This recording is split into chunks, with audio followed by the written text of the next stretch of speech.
lifestyle. But what's I think interesting is we've got a lot of practitioners who are actually doing things in enabling digital lifestyles with different customer types. So without further ado, I'd like to invite our first speaker, Michael Patent, who's the CEO of the Culture Group. Please join me in welcoming Michael.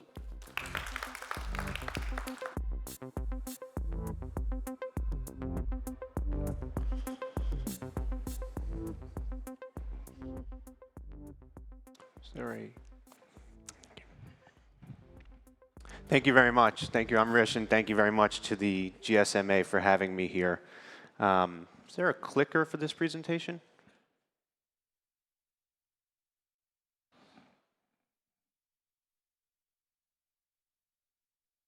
Okay. Fantastic. My name is Michael Patton. I am the founder and president of an entertainment marketing agency called Culture Group. You guys are probably wondering why is a entertainment marketing executive here at our policy discussion around the telco industry. What your customers are burning on your network is entertainment and culture. And when we talk about culture, we're talking about K-culture, K-pop and K-drama. We're talking about influencers and creators. Obviously, everybody knows about sports and music. Today, we're going to talk to you a little bit about esports.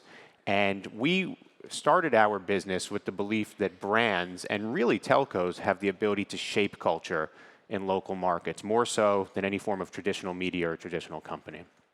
A couple of pieces of news we want to talk to you about from the esports and games industry. Who in here has kids under the age of 20? Okay, do those kids play games? Okay, so you live in a household with a gamer, you know that this should be no surprise to you. And obviously from the topics we've heard this week, this is not only a trend, but I would say a major groundswell in terms of the future of the telco industry. Comcast in the United States is planning a $50 million esports arena in Philadelphia. You've got AT&T partnering with the global event organizer, ESL. SKT regionally has launched 5G augmented reality and virtual reality services, and our client Globe Telecom is really leading the way within the Singtel network in creating a future for esports athletes in the Philippines. So what we want to show to you today over the next 7 or 8 minutes, we've got a couple of videos, is really the esports landscape and really the key trends in 2019 and more importantly as we move into 2020. Number one is cross-cultural entertainment, the integration of music and entertainment into the esports world. These two worlds are colliding and meshing, and we're going to see some of that today. Number two, player as icon. Does anybody know who that is? Somebody. Who is that? This is Ninja. This is Ninja. This is the largest Fortnite streamer in the world. This person has an endorsement partnership with Adidas that's valued at over $7 million a year. This is not somebody who's doing this from his bedroom. This is a professional. Number three is the Olympic movement. As we look at Tokyo in 2020, you know, esports are going to be an Olympic sport in the near future. Number four, augmented reality and virtual reality. We have an amazing example of AR and VR being integrated into the gaming lifestyle. Number five, the team, the esports team as a brand. So we all know Manchester United. We know the LA Lakers. You know, in my country, we have the New York Yankees, where I'm from. Esports teams, especially in Asia, where we have a history of science, technology, engineering, and math education, are going to be the iconic organizations in local markets. And then finally, infrastructure, not only the network infrastructure that you guys have done an amazing job in building, but actual brick and mortar physical spaces where esports athletes and competitors can gather, right? Gathering in a dorm room, gathering in a dark arcade or gaming room, you know, is really the past. Global games market, up and to the right, we all would like our businesses to look like this. The largest growth segment is going to be mobile, as you see on top there, with roughly composite CAGR of 11% over the last 8 or 9 years. This is new data that we got this week. This is an index versus the global average for mobile gaming. Obviously, Asia is over-indexing. 95% of esports competitors and fans are using their phones to play games, far exceeding the global average. And this is gaming revenue right here in Southeast Asia. Malaysia, where we sit today, has tremendous gaming revenue. The reason being there's no localization of global games that's needed when they come into this market.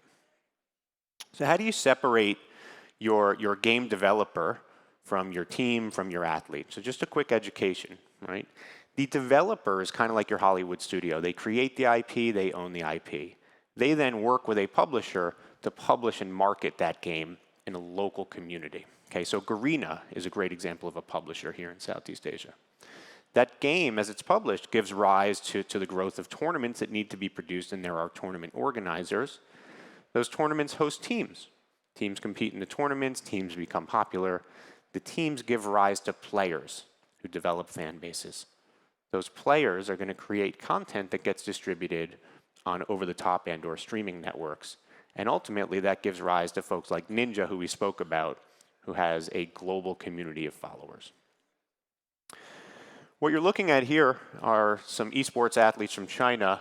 In February of 2019, Nike signed a 4-year partnership with the leading esports league in China, which is called the Legends Pro League. Our agency was involved in shaping that partnership. Nike's whole position is that if you have a body, you are an athlete, and it's with that mindset that they created this relationship. Look at how they've positioned these athletes.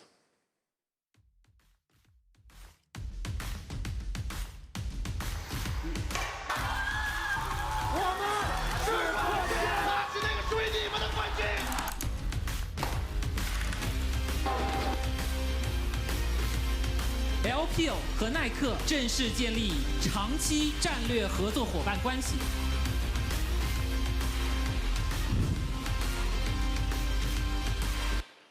So these aren't the dorm room competitors, right? These guys have gone from cult to mainstream culture. And I put that first because Nike's whole position is that if you have a body, you are an athlete, and these guys are competing at the highest levels in their space.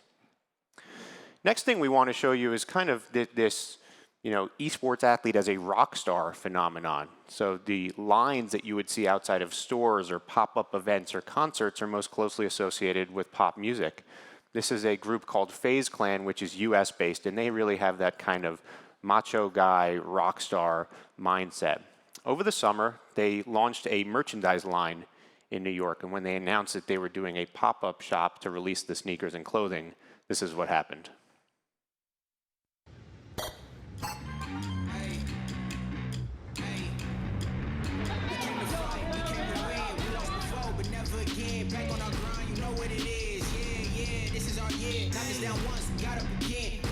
So I know we gon' win. This is for real, we never pretend. We gotta win.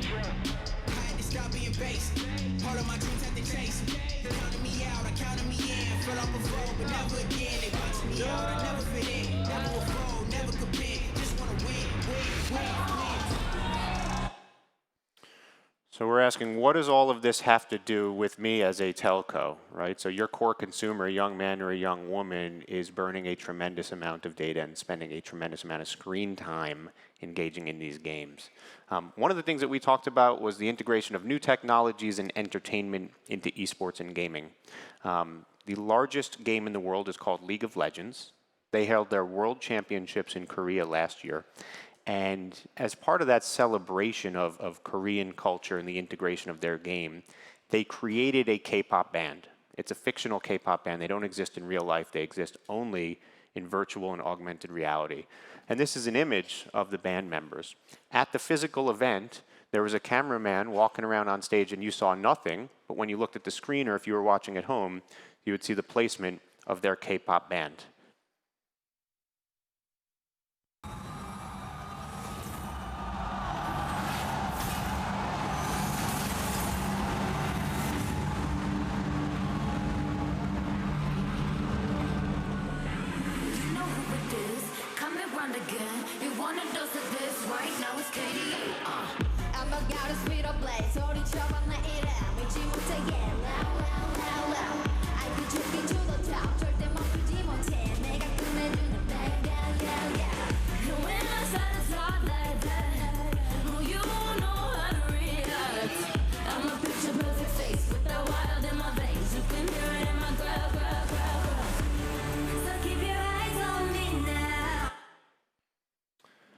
So you're seeing a mix of physical people and augmented reality. That K-pop band that was manufactured by the game developer then went to launch a YouTube channel and launched an album which was released on Spotify. They made a tremendous amount of money for the developer and created an entirely new base of fans by crossing both of those cultures. So we're excited to present this. Hopefully it's the seedling or start of a conversation around policy and how we want to address these opportunities relative to using our networks and engaging with customers. We have a firm belief that when Steve Jobs invented the iPhone, he Pavloved us. So anybody who remembers science class in high school and Pavlov's dogs, if your phone beeps right now, you're going to hit it and you're going to be emotionally conditioned to tap, swipe, and consume. This is what's taking place in our lives every day. It's what happens when we hear the phone on our alarm in the morning. And now we're going to have a little discussion today as to how we address that opportunity and, most importantly, commercialize that and allow that to benefit our P&L at the end of the year. Thanks. Thank you, Michael. That was fantastic. A great start to the event. Hopefully everyone's awake and exercising their fingers and going home and playing these games. That's a fantastic start. Thank you again, Michael. So now we'll jump into the next part of this, because this is just one part of the ecosystem, and we talked a little bit about esports. There's a whole lifestyle issue around this. But I'd like to invite our next speaker, Noel Francesca de Guzman, who is from the Internet Society. She's the Regional Policy Manager for APAC. Please welcome Noel.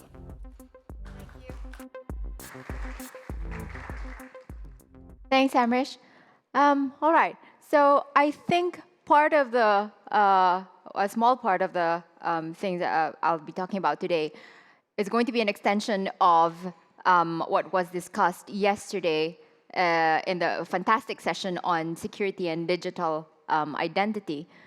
So when we talk about digital lifestyles, we know that devices are integral to our ability to do things online.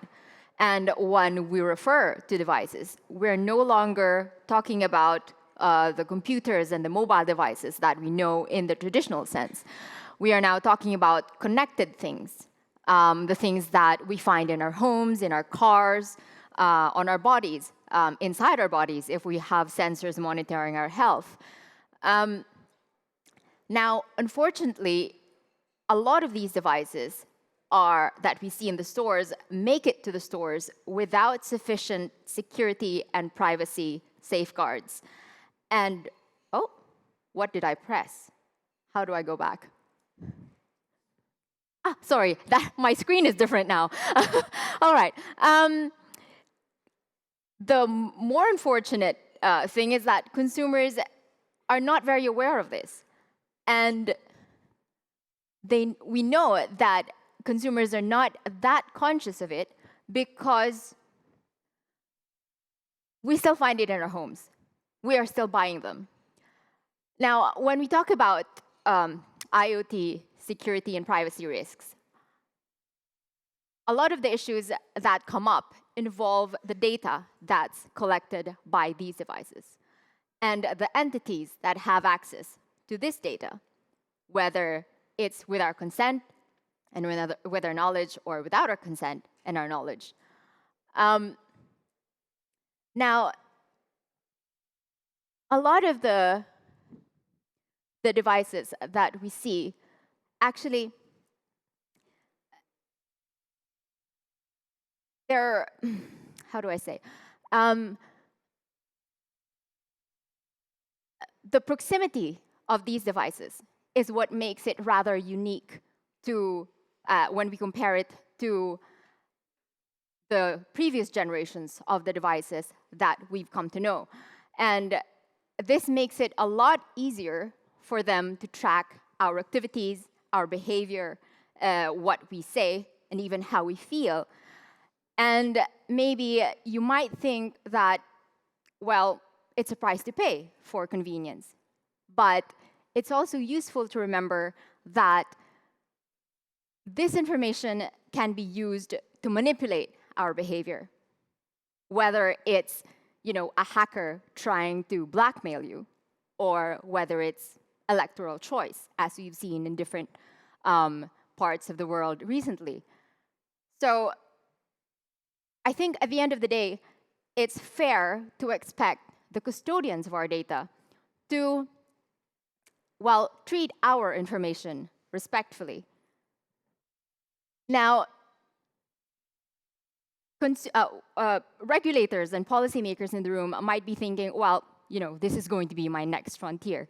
But one of the challenges when it comes to IoT security from the regulatory perspective is that IoT devices and IoT in general, they cross sectoral boundaries. So in a lot of countries, you have privacy data laws governing specific fields. Maybe this would apply to the medical field, or maybe this would apply to the banking sector. But IoT doesn't necessarily fit very neatly into these categories. So, for example, you have a smartwatch, and the smartwatch is collecting health information about you. But that information may not be covered by medical data law.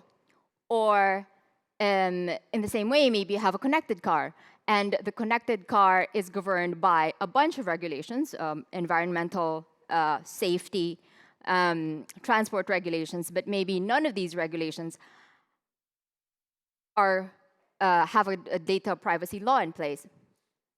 So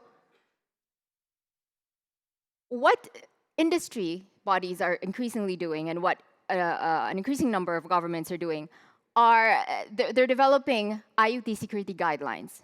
The one that we're involved in the Internet Society is the Online Trust Alliance framework. So it's a set of guidelines developed with like 100 other organizations with concrete actionable measures for suppliers, consumers, developers, service providers to implement in their operations.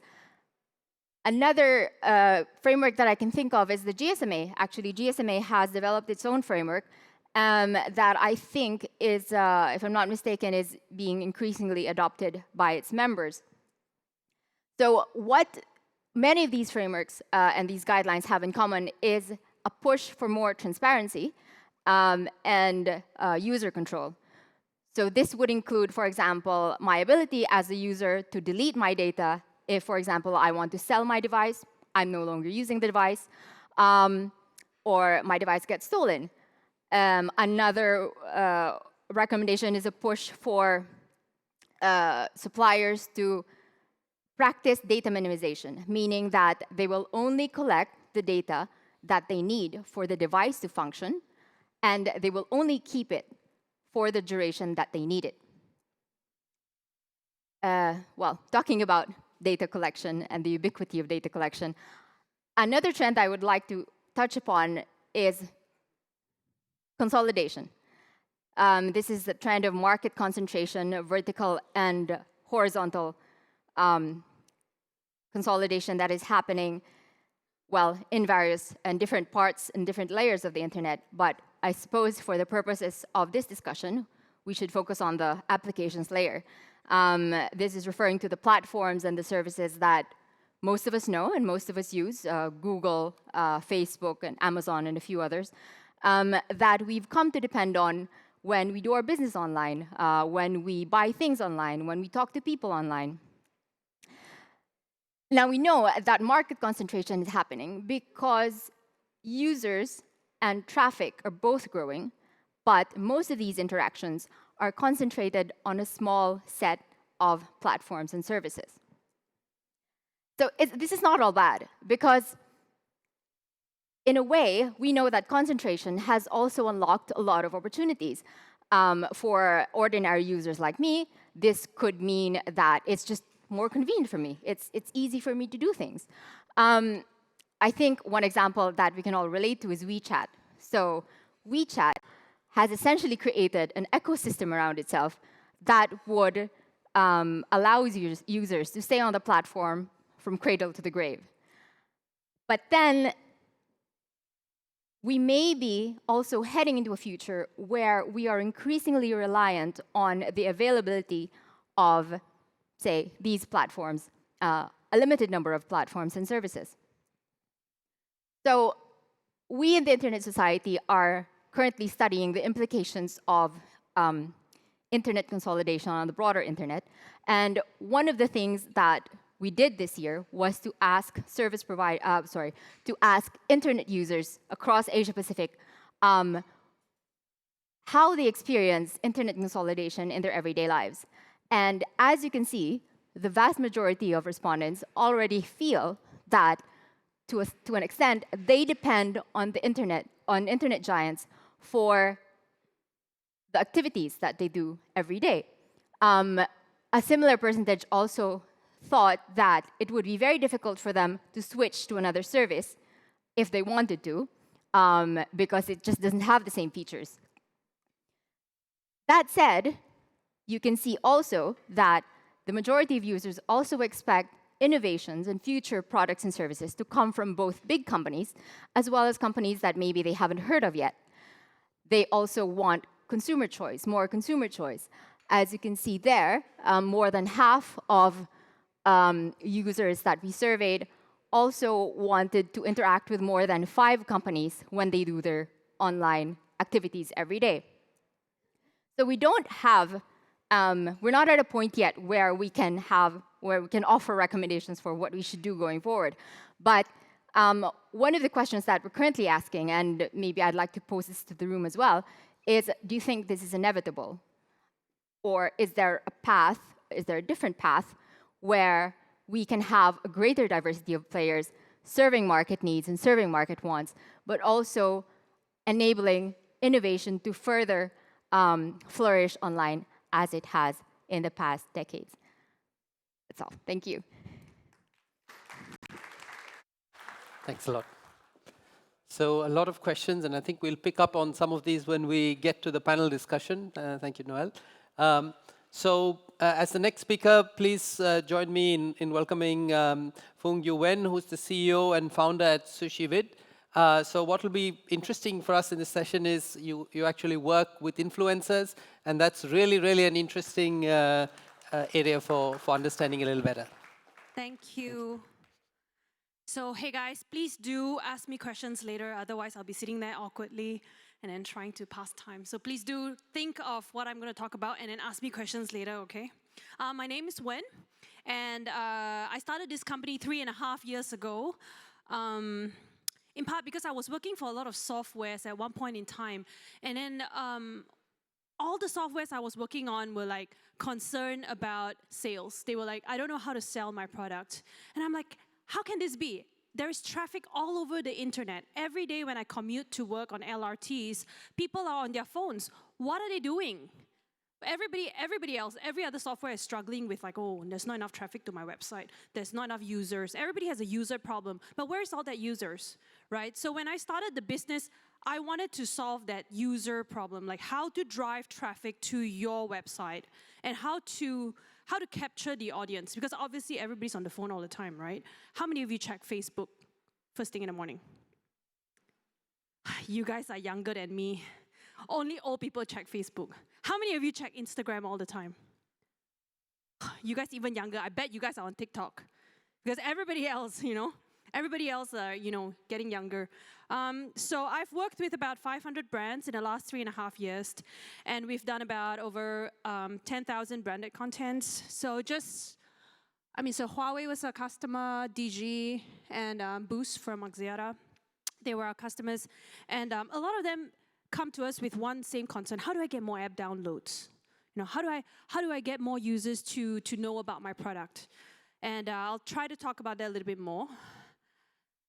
Before I go into the Alibaba case study, I wanted to also talk about why influencers, right? I think the major concern about influencers is that, is it really such a big deal, right? Does it really work? And my answer for that is yes. Because I don't know about you guys look really young, but for me, I grew up with TV1, 2, 3, and TV7, back before Astro existed. And if we don't have a choice, you sit down there and watch a 40-minute show, they slap in 20 minutes of advertisement and you just have to sit through it. Because you don't have a choice. You can't play your phone. You can't you can flip channels, but there's only 4 channels. So, at the end of the day, they kind of like force you to accept that advertisement, right? But nowadays, they can't do that anymore. Put the advertisement. I got my phone anyway. I'm going to check my phone. I'll be like flipping stuff, right? So users have a choice now. They no longer have to accept what you force feed them anymore, right? And they like to see influencers because influencers are genuine and they are real. I mean, of course, you know, in every booming industry, there's a bunch of suckers, right? They're not so good, and then they fake it lah. But there is also a huge bunch of them that are actually real, right? And I feel that it's better for the consumers. At the end of the day, it's better for the consumers because they get somebody else to talk about a product that's not endorsed by the brand. So if you actually get a lot of good reviews for your brand without somebody, right, paying them to do it, that's better for you, no? And if it looks like you didn't pay for it, that's also good, no? And also, if somebody complains about your brand and if you actually respond to it properly, right, you respond to it positively, and you know you make it into a really good PR, that's also good for you, right? So a lot of times people say like, oh, you know, influencers, they are like, you know, they just want to complain and then they just amplify bad news. But if your product is really, you know, not really adding value or there is something that could be improved, then it should be improved. And that's why they are the voice that, you know, gets amplified, because what they say is they're airing the truth. And people are, you know, responding to that truth, and that's why it becomes viral. I mean, entertainment kind of influencer marketing aside, like reviews, right, and written stuff. So I want to draw your attention to Alibaba, right? And then the reason why I do this is because they have the world's largest sale, Singles Day, right? And last year, in 24 hours, they sold $30.8 billion worth of products in one day. And 6 out of that whole 30.8 billion, 6 out of 30 stores, female apparel stores. I mean, the female buy the most anyway. During the sale, the female buy the most. And 6 out of that 30 female apparel stores came from influencers. That's the new reality. People are embracing these internet celebrities. How many of you have kids? You guys look too young to have kids. But how many of you have kids and they tell you, Daddy, I want to be a YouTuber when I grow up? How many of you let them watch YouTube all the time? This is the culture that we bred. We let them. Because like, okay, you don't make so much noise in the restaurant, embarrass me, just put a YouTube in front of them. They are even better. Nowadays, the kids, right, they know how to voice activate the entire YouTube themselves. They even know how to do everything. You don't need to teach them. In fact, they will teach you how to use it. Because I realized that one day when I was with my niece, right, and then she clicked on that button, and then she started telling that Peppa Pig. I'm like, how did she know how to do that? I didn't even know. I didn't know I can voice command my YouTube. So like these days, kids are amazing. So also during the leading up to the Singles Day, Weibo influencers shared 2.83 million coupons with their followers. People like benefits. Everybody likes cheap sale, right? Everybody likes a good deal. And people are using more and more these influencers to spread the coupons. And 2.83 million. So to amplify this, if you still, feel that, influence is still not really it, within the first 10 minutes, they managed that blogger incubator, Chinese word, reached about 100 million RMB in the first 10 minutes. And in 2 hours, they reached 200 million RMB. So I spoke to, I actually just got back from China yesterday morning. And I'll just go right there. Oh, no, not this one. Next one. Yeah. I was there for Malaysia Week campaign. And in the Malaysia Week campaign, this was in the news 2 days ago, 80,000 bottles of bird nest were sold in minutes. And this is because the influencers were doing live for the bird nest. Right, and this was just, literally last week. The sale was last week. And so, yeah. As I mentioned before, So it came from TV, right? TV time, we don't have a choice. They shove us the advertisement, we have to watch. And after the internet came, we had bloggers. And we used to like the bloggers. Or we still do sometimes, right? The bloggers work because, it's individual, it's written, it's, trust building. And then people didn't want to read, people got lazy. And internet got better also, right? Data got better. Then people went into Twitter, and people wanted more, visual stuff. They went into Facebook. And then pictures not good enough, they want videos. And then after that, it became, the entire new generation, they want stuff that cannot, don't want to store memories on. They just want Snapchat. Like, today you see, tomorrow no more. Chip small, now you see it, now you don't. They like it, right? I mean, it's a whole new shift in the millennials. And then after that, now, the last three is just, right now, currently. There is TikTok, there is live stream, and there is passive content. I don't know how many of you listen to podcasts on your way to work. I live in Klang. I spend an hour on the road every day to and fro work, and I'm always on the podcast because I'm driving and got nothing else to do. So these are the three things that I think is going to be in trend. Passive content, short videos, 6 seconds, 30 seconds, and also live stream. I think influencer marketing works because it builds trust. It's just like you're listening to this person, you've been listening to her for the last 1 year, everything she says is real. And if she recommends the product, it's good. Because at the end of the day, we only get conned once or twice. If she say one time no good, then we're like, yeah, maybe, her skin versus my skin. Another time, and then another time, we're like, yeah, okay, I don't trust her anymore. So they build trust. And that's why they're picky with the brands they endorse as well, right? And also, they educate the people how to use your product. What's the point of us downloading Boost app? What's the point of us, how do I use this app, right? They actually educate people, and not just, a 30-second ad on the TV that you cannot really interact with. Okay, so that's me, my introduction. Please do ask me questions later, okay? Because otherwise I'll be awkward sitting there. Thank you.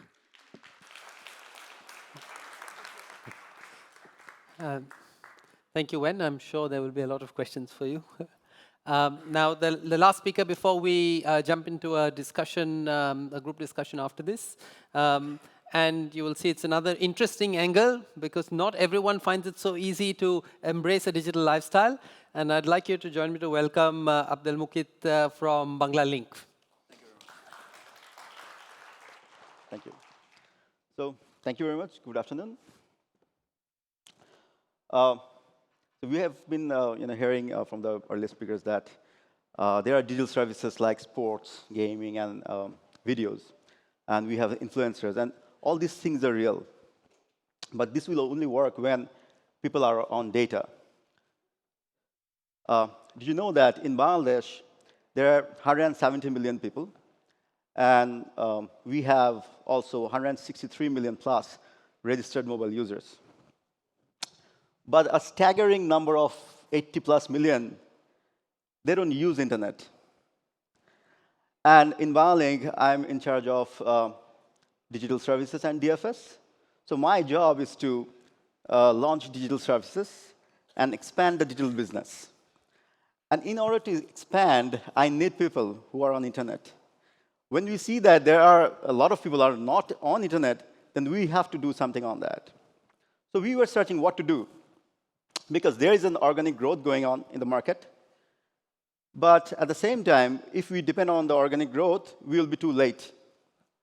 So we thought we should be doing something about it, and we should go to the customers who are not using internet and understand why they're not using internet. Then we found out a few reasons. The major reasons is being the costly price of smartphones, of course. But the other reasons are they don't know the benefits of internet. They don't know the use cases, what they can do, and they are not aware of it. So in one workshop of GSMA, we found out a tool called Mist. And we immediately grabbed that concept and started working with GSMA friends. So what is Mist? The Mist is a training toolkit. It's a tiny micro training toolkit. What it does is it enables a user to understand the popular digital services in 2 or 3 minutes.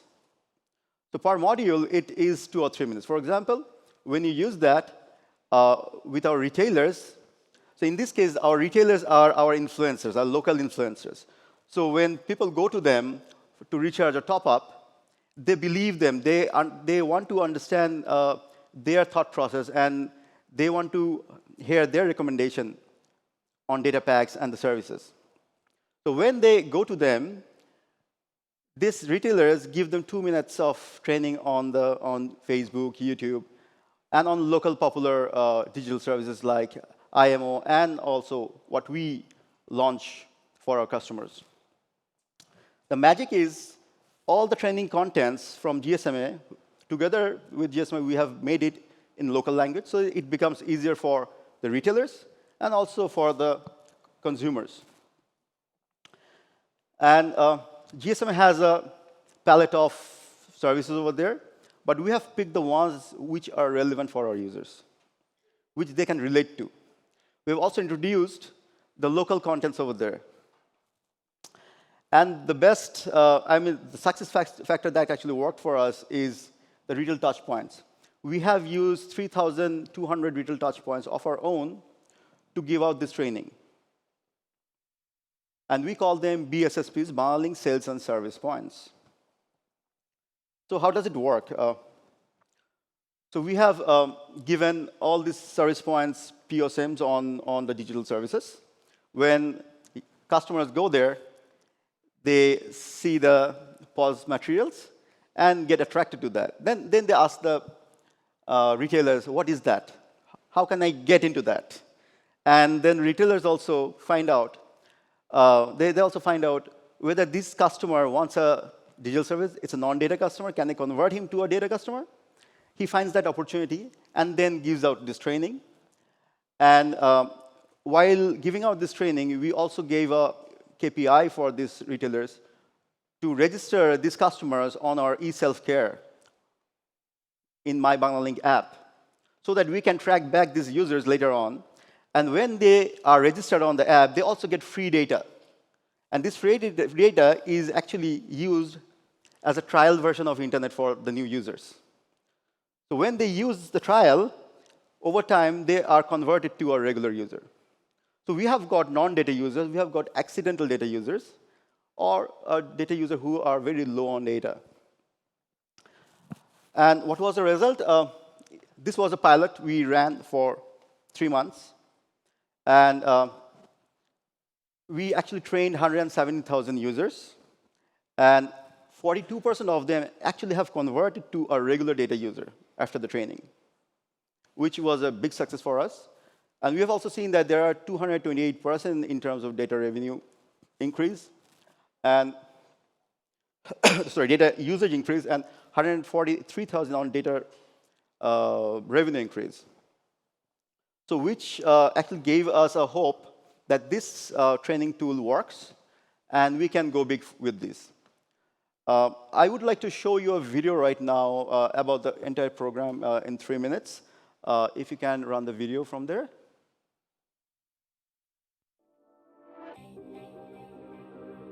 Mobile has already connected over 3.6 billion people to the internet, enabling rapid socio-economic development.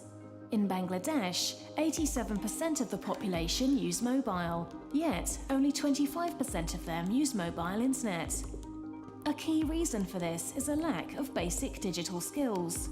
The GSMA Connected Society program launched the Mobile Internet Skills Training Toolkit to tackle this barrier to mobile internet adoption. MIST helps mobile operators teach customers the most critical basic digital skills. It includes simple modules on cost and safety, Google Search, YouTube, WhatsApp, Facebook, and Wikipedia. Importantly, the agents who deliver the training emphasize how mobile internet can improve social and economic opportunities. In Rwanda, the GSMA launched a successful MIST pilot in partnership with a local mobile operator. Today, we are collaborating with a number of mobile operators. This includes Banglalink, to bring effective digital skills training to Bangladesh. By using a force of 3,200 sales agents, Banglalink trained over 117,000 customers over 3 months. Over 100,000 of these customers registered on Banglalink's self-care app, which provides easy access to data packages and account information. Eric Ass, CEO of Banglalink, says, "The pilot project has shown considerable success. I thank GSMA for being the knowledge partner in this program." The MIST pilot has already delivered positive results. After just 3 months amongst customers who were trained, there was a 228% increase in mobile internet usage, a 143% growth in data revenue, an 83% total revenue growth, and increased traffic to Banglalink's self-care app. Anecdotally, the MIST has also had a positive impact on sales agents by making them more confident in selling mobile internet services, creating a closer relationship with their customers, and increasing repeat visits. Ritesh Kumar Singh, Chief Commercial Officer of Banglalink, says, "This program has been a unique one. Banglalink has already started seeing the positive changes in the internet usage behavior among its customers. Banglalink plans to train another 1 million customers by the end of 2019. The MIST aims to make these customers more comfortable using mobile internet, more able to access the benefits that mobile internet can deliver, and ambassadors who share their knowledge of how to use mobile internet with their families and friends." The MISTT is available to any mobile operator, on many platforms and in many languages.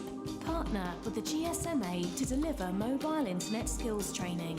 Unlock the benefits of mobile internet for your customers and realize the commercial opportunity of growing data usage. Visit gsma.com/MIST to learn more. So now the plan is to give this training out to another 1 million customers.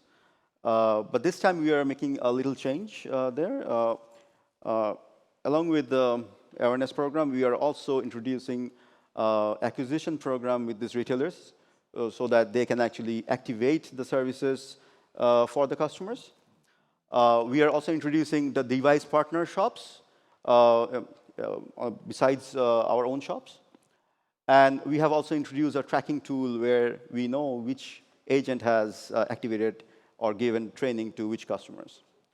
So I would recommend, if you really want to increase the base of internet, if you are in that kind of market, then use this tool with your local context. So thank you very much. Thank you, Mukit. I think you could stay on stage, and I'd like to also welcome back Michael, Noel, and Wen back on stage for a discussion, group discussion.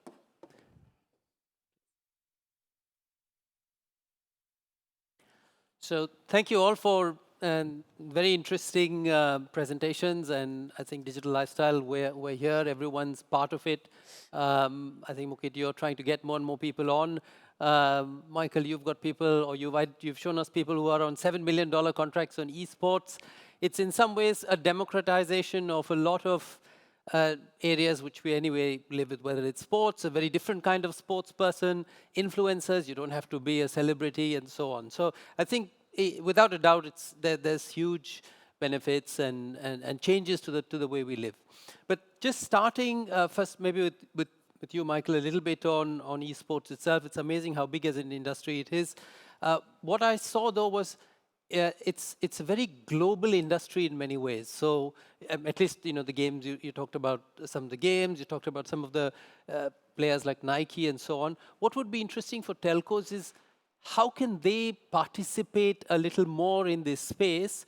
Because just like Facebook and Google, these are global companies and they've come and wiped everything out in these markets. Is there a role for local companies in something like, say, just esports? Absolutely. So first of all, there is very much a right to play in the games and esports space. And what I would say that's really unique about games and esports as a passion point is that a telco network not only enables that behavior, but financially benefits from it every step of the way. And in addition to financially benefiting from it, the culture that you're enabling, right, the gameplay that you're enabling becomes a tremendous marketing opportunity. So when we started our business, games and esports was 10 to 15% of our focus. Now it's about 50% of our focus. In the telco industry, oftentimes what happens is you've got two ways that you engage in this passion point. Number one is through, your content partnerships, how you work with the publishers. And number two is going to be through your traditional consumer marketing. And we really have blown all of that up and said your traditional consumer marketing and, quote, sponsoring an event or being involved from an advertising perspective has to be destroyed. That concept of speaking to a customer in that manner has to be blown up, and you've really got to look at the role you can play in enabling the behavior, right? Providing new opportunities, authenticating that, and then enabling the culture to grow. Okay, thank you. Then moving on a little bit, and I think there's an overlap, and I'll throw this question to both Noel and yourself, Wen. I think what's interesting is from a regulatory perspective, everybody is concerned about data and the manipulation that comes out of that data. And in a way, an influencer is, I use manipulation, it sounds like a bad word, but we've had manipulation forever, right? You go to a supermarket and the dairy is right at the back because you have to go through all the aisles and so on and so forth. So we've always been manipulated from a marketing perspective. I don't use it in a derogatory word. But there is a manipulation which can be bad and it can be good. In some ways, what you talked about, Wen, was it's a self-regulated industry. Why? Because if you try to manipulate someone and you do it in a bad way, you're going to lose your influence. But at the same time, perhaps I don't think leaving it entirely to self-regulation in itself could be the answer, because we've seen there are problems, at least with the large organizations and how that becomes. So how do you all see this influencing and the regulation of influence, whether it's through an influencer or through an organization? Would you like to go first? All right. All right. So I do think that, and I think more and more governments are starting to acknowledge this, as well as more and more platforms, that platforms do have a role to play as well. So when we talk about regulation, it's not just the influencers regulating themselves, it's also the industry regulating itself. Recently, I think last week, there was news about Instagram. So Instagram is going to be a bit tighter now about what influencers can do on their posts and what they can say. For example, if somebody says that if you follow this diet, it's going to make you a lot thinner in a week. So things like that, things that are overtly, misleading. So yes, I think one of the directions that is being taken is that the industry is starting to patrol itself a bit more. For me, I think it comes down to the price as well. Because a lot of times with influencers, because it's so new, people don't know how much to pay these people, right? And the more you pay, maybe the more willing they are to say something you want to manipulate them to say as well. Which is why an agency, a platform like us is kind of important, because we kind of have all the data about these influencers, and we actually help brands to make these decisions because on which influencers to choose, because we have data about them, we know their pricing, and over time, I think there will always be, in every campaign, if you pick 100 influencers, there will always be one or two that is, that will go overboard, but the rest of them will actually overpower. I feel it's just like they're actually just like normal, ordinary users and consumers. It's just that they have more likes and more people following them, right? A few things. One is that you should pick really good quality influencers. And the way to go for good quality influencers is to find an agency to help you, or to use a platform such as the one that I have, just because we do have data points on these influencers and we'll be able to weed out the bad ones. And yeah, the second thing is really craft your campaigns properly so that you don't, oversell. Because it's also the brand's credibility, right? How far you want to go about telling something. How much do you want to fake it? If you're real, you just amplifying the value of what you're doing. That's fine, right? So it's just really depending on the brand and the influencer also. Yeah. So that's interesting. I mean, there's partly what you're saying is partly there's a responsibility for the publisher, like an Instagram. They need to be regulating themselves. Partly it's the trust that the customer builds up in a particular, and then partly there's a filtering process that, say, organizations like yours do, which didn't necessarily exist when you didn't have an internet world. But this is what the whole evolving new business models is in some ways, I guess. I'd like to then bring Mukit in as well on this one, because what you just described is the first stage in a digital lifestyle journey. At the moment, what you're doing is you're educating and getting people to be digitally literate and getting them online. And okay, there's a motivation that you'll have more data revenues and so on, which is fine. I think that's part of business. But then where does the digital literacy stop? Are you able to then think about going forward and saying, but be careful, there can be good influencers and bad influencers, and because it's just the first step, and people will trust whatever they see on the internet in some ways, right? Is this something you see as a challenge, or? Absolutely. I guess the first step was to get people online. And I'm talking about the people who are not yet online, but the rest half is already online. And the challenge that you're mentioning is there for the rest. So we are also, we are not that very active right now, but we're also thinking of how to let people know how to use internet safely, and what are the better cases for using it. How should people use internet for their allow their kids to see and watch what they should be watching. So these kind of awareness programs are also being planned, but the telcos are in Bangladesh. The market is not that matured yet, so we are still in the plan, and it's not really there.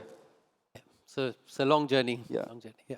So I want to pick on one more issue, which is concentration. I'll start with you, Michael, and then I'll come to the others, because I think concentration has pros and cons. But I wanted just to get your perspective on how does the esports industry look like from a concentration perspective? It's a huge industry. I mean, there's billions of dollars. Is all the power with a few players, or is this still a reasonably fragmented, and will it remain a fragmented industry? I think it's a great question, thank you. And we had a discussion the other night with a few folks at a round table regarding this. There are a couple of different power centers within the esports and games industry. Music is totally global. It gets created anywhere. Artists come from anywhere. There's a creation process. The labels are based in London, New York, LA, etc. Within games and esports, the developers are generally in the US, Northern Europe, or in China, and increasingly they're in China/Korea, East Asia. Publishers are local businesses. They hold the majority of the sway in the industry, and really the majority of the top line revenue right now. That's actually a huge opportunity for any MNO, telco operator. The ability, specifically if you're a non-English market, to talk to a developer and really lean into that conversation and get aggressive around how you can help them grow their business and grow a community in a local market is really significant. The worst thing that could be done is to lean back and wait. We're very much advocates for leaning forward into that, taking that conversation from China, Korea, or Los Angeles or San Francisco, really bringing it into your local market. Interesting. Because I'll come back now to the question of concentration of power, and we'll touch upon how does the influencer market look like also in a minute. But first, I think there are significant benefits of concentration. It's probably a bad thing to say, but there are. So for example, if I were to pick on you, Mukit, then because it's so concentrated, there are only 4 or 5 applications you can focus on, and that gets people going with most things, right? So you get them on Facebook, you get them on YouTube, you get them on WhatsApp, and there's a community activity that's built up. So there's an advantage in that. From a regulatory perspective, having these big guys, it's easier to regulate because there are a few big guys and you can always go after the big guys, right? But there's, of course, disadvantages. You're concentrating a lot of power with people. So any views on, is it a good thing? Is it a bad thing? Anyone from a perspective, is it a good thing to start the industry and then maybe over time it should become like any other industry? We'll have plenty of different milk producers and whatever else.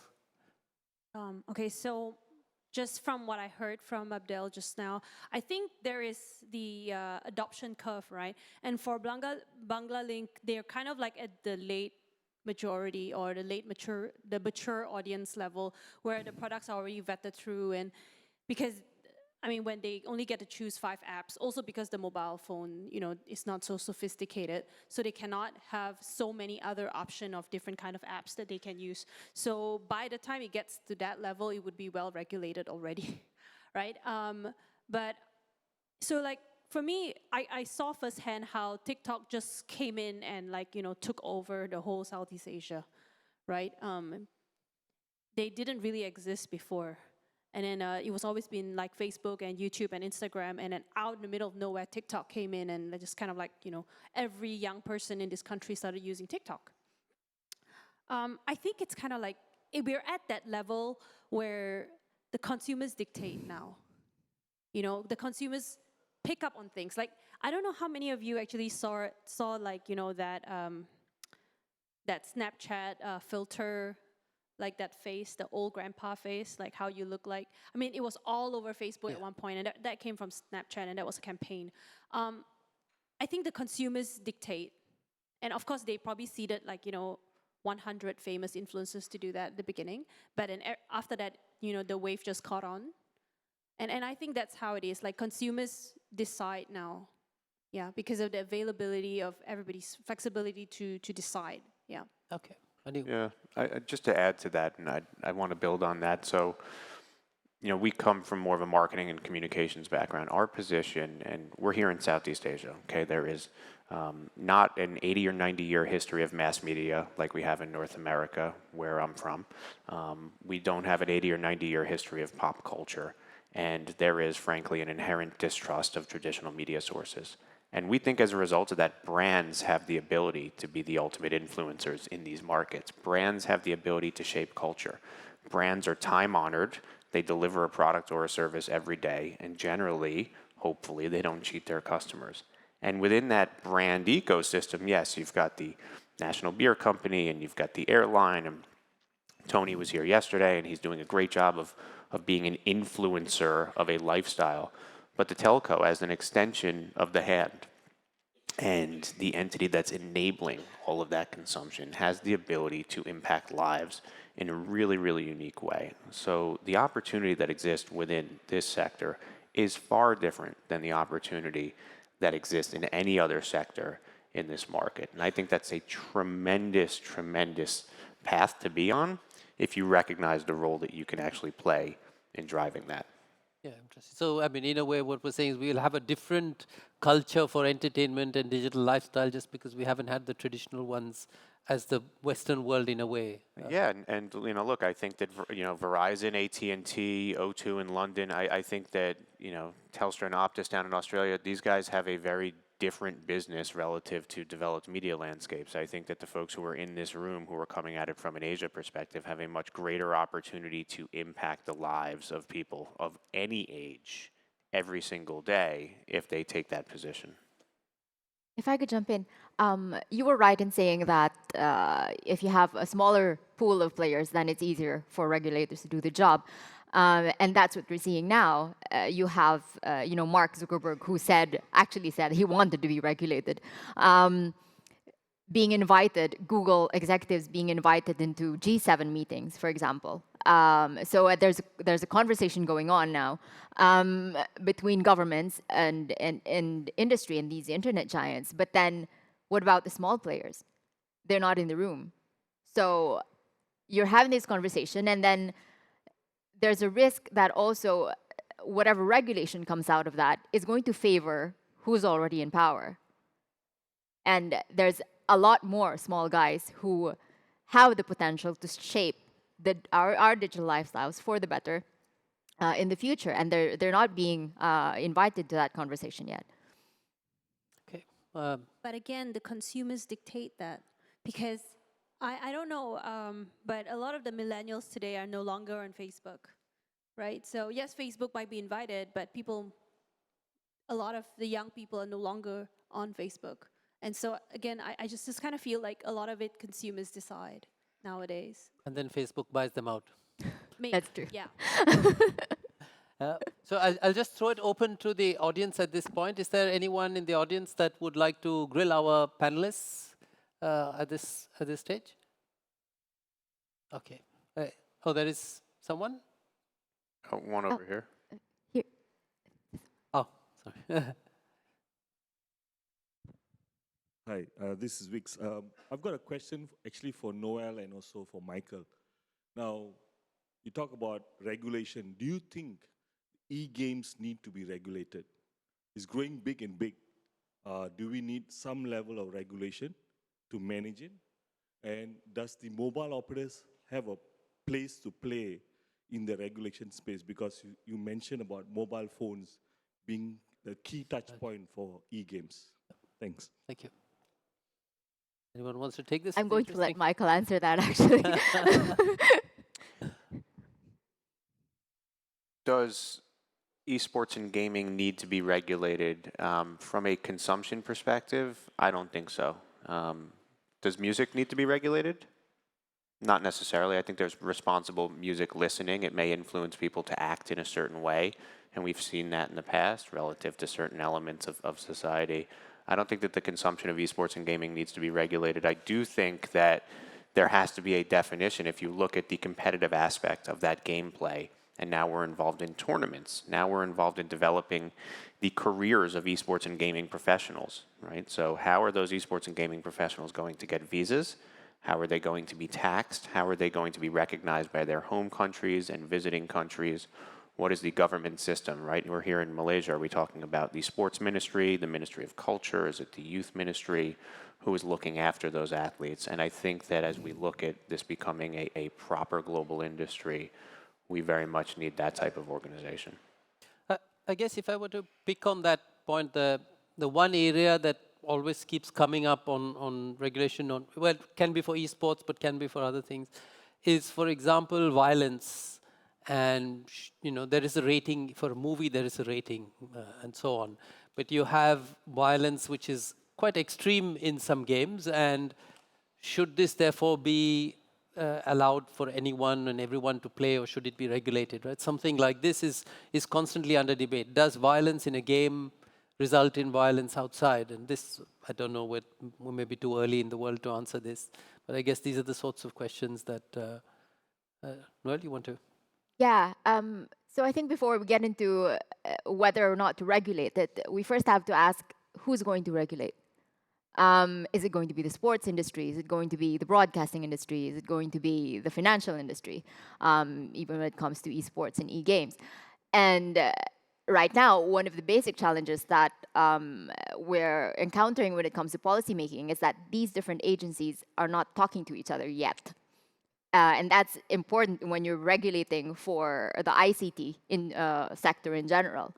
Yeah, so I think we still have to have that conversation. And in a sense, that way the regulation has always been a step behind the pace of the industry. We've never seen something move this fast, I guess, in a sense. Any other questions at this point? So I have one more, which is interesting. I think taking a point from what you said, when that the customer decides, but I guess it's an open question. What you just described is, we had Facebook, and you say that's for old people, which is fine. But it wasn't that long ago that it was launched. I mean, Facebook is not a 30-year-old application, right? So it's not, and the same goes for Instagram, and now you're onto TikTok. But the life cycle of this moves very fast. Perhaps in e-games as well, right? You have something that's really popular now, and then 2 years down the line, something else is. Is this whole digital lifestyle just a constant shifting fad of everything? So there will never be anything permanent, so to speak, in this world, because everything, people want more, and they just want new things constantly. Do we see it like this? So, well, I guess the cycle is speeding up. The industry change cycle is speeding up, and we also see it in Bangladesh as well. TikTok is quite popular, and the younger generation is on TikTok. Yeah. So maybe tomorrow there will be another application which will be heavily popular. So this is, I think, the nature of the users right now. They want to spend time on snackable contents, where they can spend 2-3 minutes, and they can also want to socialize. But privacy is also a very important concern for them as well. So when these three things work together, whichever the content or platform is, they will hop into that. That's the consumer point. The consumer decides finally, I guess. Yeah, I think the consumer today in any industry has never had more power than they do right now, this moment, and they determine where attention is paid, they determine where trust is earned, and ultimately they determine how influence is spread relative to this concept of social influence. The difficulty, and we talk about TikTok, for example, shorter form content, shorter form attention, here today, gone tomorrow, here today, gone this afternoon. Entertainment, and anybody who has kids under the age of, let's say, 15 knows this, entertainment moves at the speed of culture. And by the time, the difficulty for telco organizations is by the time that entertainment or that pop culture reaches the boardroom or reaches the marketing department, it's gone. It's gone. And you're responding to something that is maybe a week, a month, a quarter old. And the difficulty, and this is something we all have to recognize, is oftentimes you've got folks who may not be pure play marketers in those roles. You've got folks who came out of network infrastructure, you've got folks who came out of the broadband group, they're on rotation, and they're trying to respond to the market needs, which is ultimately why I think influencers and consumers have more control now than they ever did.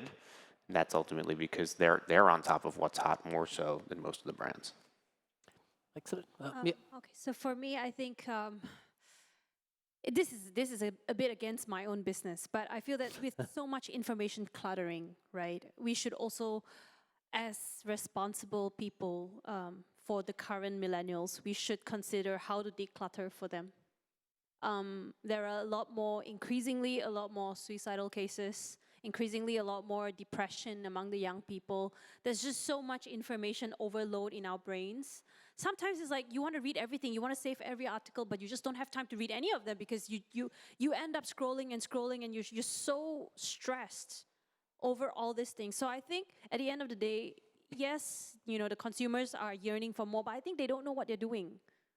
They also don't know because they just kind of like, you just fed me with this tool and then I'm using and I'm consuming, but when do I stop? Right? So I think we should also think about that. Like, how can we help them declutter? How can we help them, be less on the internet and more real and more, meditation and spend time with the kids, something. I think something that, we should all think about. If we have the power and, the ability to help them, I think besides just putting in more information and giving them more, I think we should try to think about how to do less. Yeah. Meditation, there's an app for that. So, jokes aside, I think point well taken. So I think we have now run out of time. We've eaten into your lunch. Sorry, no pun intended. And thanks a lot to all of the panelists for their very interesting insights as well as their talks. Please join me in thanking them for that. Thank you. Thank you. Cheers. Thank you. Cheers. Cheers. Thank you, Michael. Cheers. Cheers.